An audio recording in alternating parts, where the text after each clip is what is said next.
De nombreux oiseaux, comme les mésanges, édifient leur nid dans une cavité. Arbre creux, trou dans un édifice, ou sous un toit. Boîte à lettres, vieille pompe à eau. Malheureusement, ces cavités naturelles se raréfient de façon alarmante car les arbres creux sont arrachés, les bâtiments impeccablement rénovés. Même si le milieu offre des ressources alimentaires suffisantes, il ne présente alors plus les sites favorables à la nidification. Pour suppléer à cette disparition, disposer des nichoirs adaptés aux oiseaux cavernicoles est une solution facile et efficace à mettre en œuvre dans votre refuge. Des modèles prêts à poser existent, mais il est très satisfaisant de les construire soi-même et d'y associer ses enfants et ses proches. Toutes les conditions de confort et de sécurité pour que les oiseaux réussissent leur nichée doivent être réunies.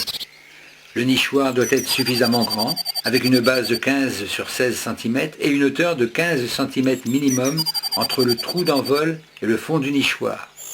Il doit être résistant et imperméable aux intempéries. Évitez les nichoirs aux parois trop minces, montées de façon douteuse ou présentant des fissures. Il doit imiter au mieux les conditions naturelles. L'intérieur est laissé brut, non traité et non raboté pour que les oiseaux puissent sortir en s'accrochant aux rugosités du bois. L'extérieur est de couleur neutre, le mieux étant de le laisser se patiner ou de le recouvrir d'écorce. Chaque espèce possédant des exigences particulières, le nichoir doit être adapté à l'oiseau que vous souhaitez accueillir.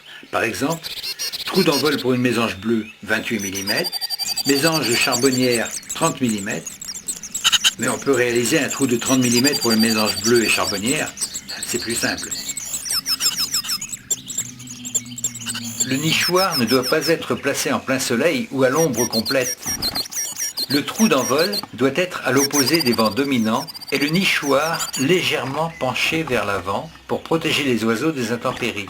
L'orientation sud-est du trou d'envol est conseillée. Le nichoir doit être installé dans un endroit calme, sur un mur ou un arbre, hors de portée des curieux à 2 ou 4 pattes.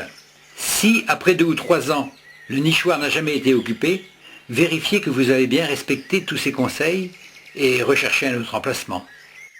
Vous pouvez placer votre nichoir dès l'automne ou au début de l'hiver, car certains oiseaux, comme les mésanges, recherchent très tôt des sites favorables, et d'autres, comme le troglodyte mignon, y dorment parfois en hiver. La plupart des oiseaux défendent leur territoire contre les intrus de la même espèce. Il est donc inutile, voire néfaste, de disposer en trop forte densité des nichoirs destinés à une même espèce, même type, même diamètre de trou d'envol. Aussi, il est bon de varier les modèles et de respecter les distances minimales entre deux nichoirs identiques, 15 à 20 mètres pour la mésange bleue et 40 à 50 mètres pour la mésange charbonnière.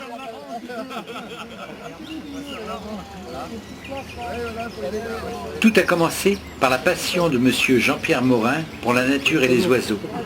Passion acquise au cours de ses promenades régulières dans le cadre magnifique de la vallée du Gouello à Ploufragan. 20 hectares parcourus par un chemin de 4 km. C'est un endroit admirablement entretenu par le service des jardins de la ville. Petit paradis pour les oiseaux. Il a eu l'idée d'y poser des nichoirs à mésanges. Le projet s'est réalisé avec l'aide précieuse de l'association des commerçants et artisans du Carpon du centre commercial du centre Leclerc, qui nous a aidés dans cette merveilleuse démarche en le finançant. Sans oublier le soutien précieux de la ville de Ploufragan. Une petite équipe s'est alors formée autour du projet. Il nous fallait trouver en urgence un fabricant de nichoirs, car M. Mésange n'allait pas tarder à prospecter pour trouver un futur endroit pour nidifier. En une semaine, notre retraité M. Jean-Claude Sautier, lui aussi passionné d'oiseaux, nous a fabriqué 12 magnifiques nichoirs, véritables œuvres d'art. Un travail parfait. Nos compagnons vont sûrement aimer ce logis 4 étoiles. Résultat, 3 mois après la pause, on peut presque parler d'un 100% de réussite. Ce n'est pas courant. On a juste à déplorer quelques déceptions dans 2 nichoirs. Une femelle mésange bleue était morte sur son nid en couvant ses œufs, et dans une autre, une femelle mésange charbonnière également morte. Heureusement, le père a continué à nourrir ses 4 petites. À part ça, superbe. 6 couples de mésanges charbonnières et 5 de mésanges bleus se sont partagés les logis, et c'est en tout plus de 90 petites mésanges qui vont pouvoir s'envoler prochainement. Il leur faut à peu près entre 18 et 20 jours de nourrissage par les parents. On a même observé dans un nichoir 13 petites mésanges bleues.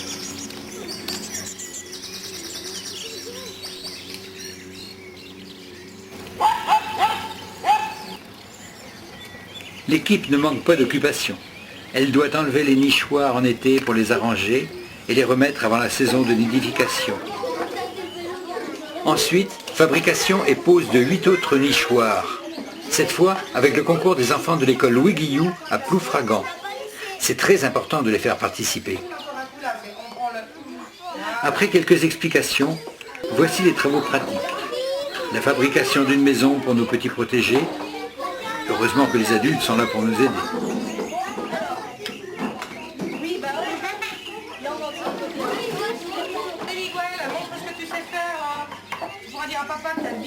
Le nichoir commence à prendre forme.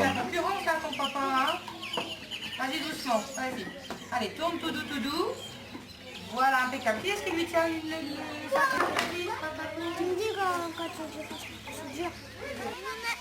Et 1 heure plus tard, nous sommes allés les installer pour la prochaine saison de nidification.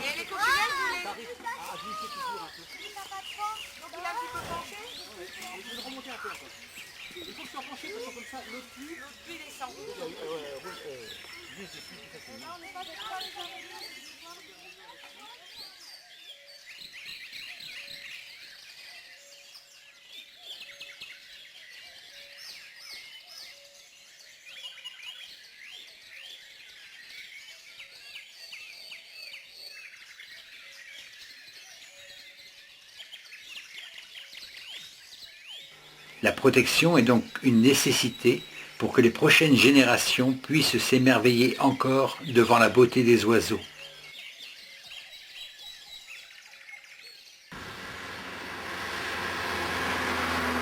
Aujourd'hui, on estime que près de 1200 espèces d'oiseaux sur les 9900 que compte la planète sont menacées de disparition si rien n'est fait pour les sauver.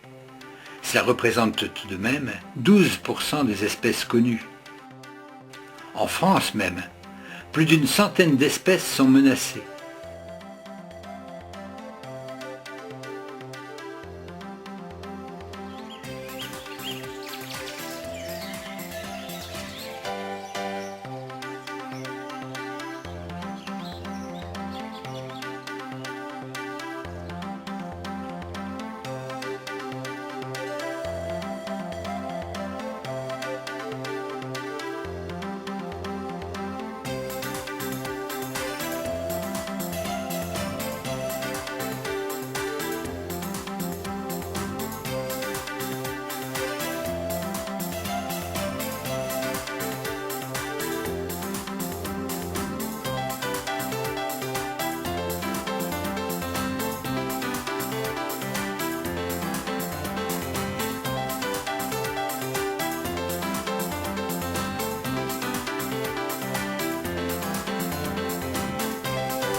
Même des espèces communes voient leurs effectifs tomber en chute libre, telles les hirondelles de fenêtres, qui trouvent de moins en moins de bâtiments où accrocher leur nid.